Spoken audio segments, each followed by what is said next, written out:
So some time ago when I recapped my other Model 1, I went ahead and picked up some extra capacitors.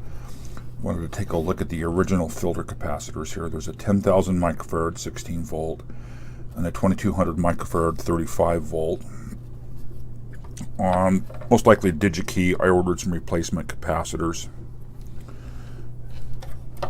For the 10,000 microfarad 16 volt, I have a much more modern 10,000 microfarad 16 volt. It's smaller just because the technology over the years has gotten much better. And I ordered a 2200 microfarad. Let's see if I can hold it up here where we can read it. A 2200 microfarad 35 volt. Get this into frame. To replace this guy, and again he's physically smaller just because the technology has gotten better over time. So in this video I'm going to go ahead and replace those two caps. Electrolytic caps over time wear out. The electrolytic dries out. Just over time they fail. Often in caps that have gotten old, and there's really no examples here, you'll see where the end cap has bulged. None of these are really bulging, but I will replace the ones I can here. I'm most concerned with the two large filter caps.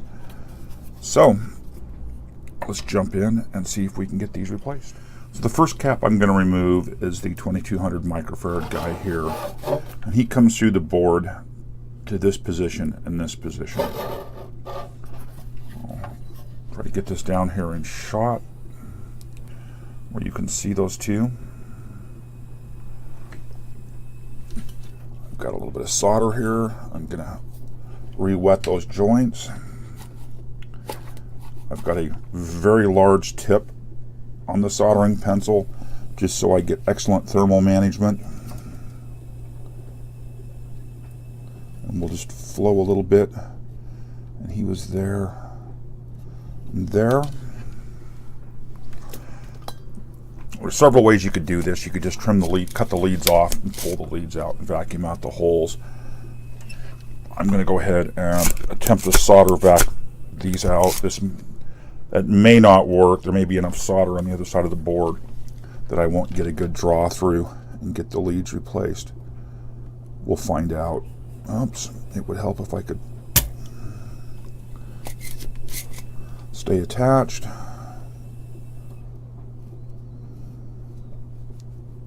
Oh, I didn't get, you saw it, I didn't get the desoldering tool cocked. So one of the things that just happened was a bunch of flakes of solder. A lot of the desoldering tool, you definitely want to get rid of those. They will cause you trouble later on. Let's see if I had any luck. So one side released, the other side didn't. It's no surprise. We'll add a bit of fresh solder to the lead and just go ahead and pull it up out of there.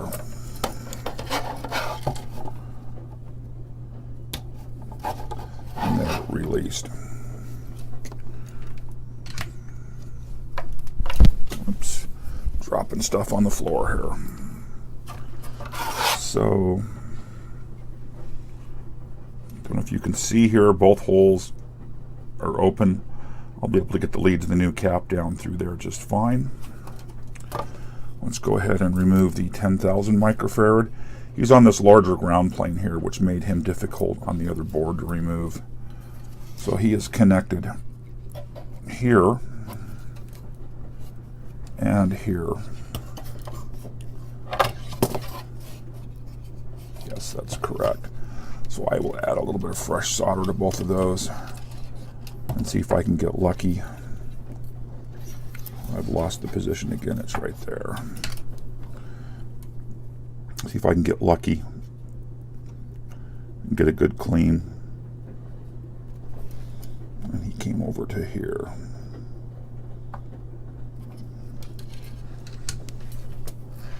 I doubt I'm going to get these to cleanly solder vac out, but I'll give it a try. Again, you want to be delicate, only as much heat as is needed. for the minimal amount of time needed. And I could see the way that pulled that it really didn't release well.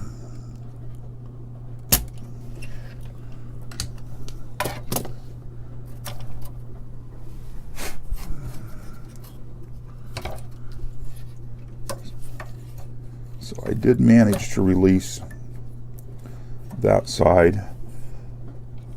This side, however, is not, and I'm going to carefully heat it from this side of the board with some fresh solder and pull it up through. It's not the best way to do this. It's a balance between how much heat do I dare give the board versus how much mechanical stress trying to pull that lead up through.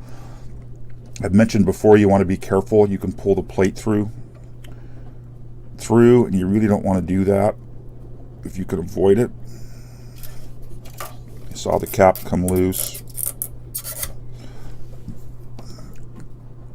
and he is out.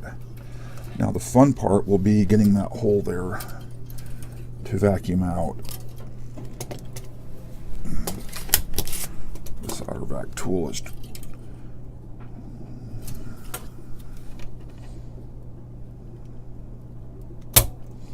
and it looks like it cleanly released. Something you may notice here is, I may be able to do this with a smaller tip. It is a JVC pencil and it's got great thermal management. I did lift some of the silk screen off here. It's not really going to be a critical problem. It's just a bit ugly. And I can see that both of those holes are clean. On the board, the plus side of both capacitors is marked, which is nice. The negative side is in this large ground plane to over here. At this point, I'll just grab these two guys. Here's the two old caps that have been removed. Those will be disposed of. I never want to reuse those again. Here's the 10,000 microfarad. I'm straightening out the leads. I'm obviously dropping it. I need a gentle pair of needle nose.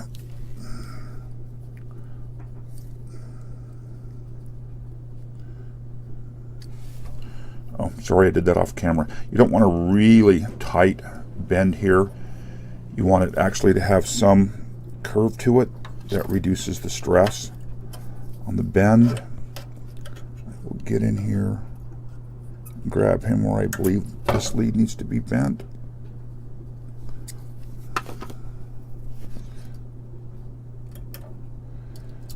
And there is the 10,000 microfarad in place. I'll go ahead and solder this underneath.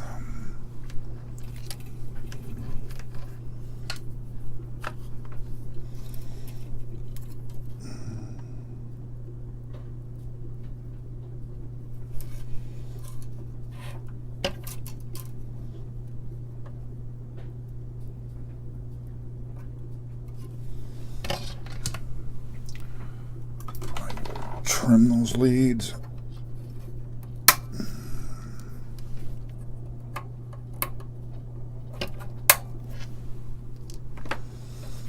And then I'm going to go ahead and on the ground here, I'm going to solder from the top side as well, so we get as nice a connection as possible to the ground plane. Got a nice flow there. It's got a nice fillet to it. I'm debating whether to look at that positive connection again. No, it looks nice and clean. I'm happy with that. Again, I'm paying attention to the negative lead. Arrow points to the negative lead on both of these. Being in the proper orientation, we go ahead and Bend the leads. I like to bend the leads so that the identification of the capacitors is facing up. You can easily read the 16 volt, 10,000 microfarad there. In the future, that can make servicing it or replacing these caps at a future date a little easier because you can visually see them easily. Looks like I need to bend right about there.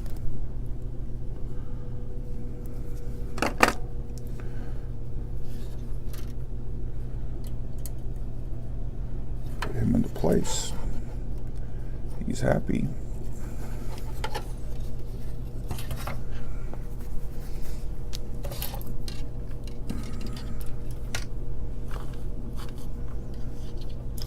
You could certainly do this with a smaller tip. Say the thermal management on my JBC is excellent, and even the normal soldering tip I use would have done this. This just gets me a lot of contact area to the open copper quickly, and I know that the tip is not really cooling down as I solder.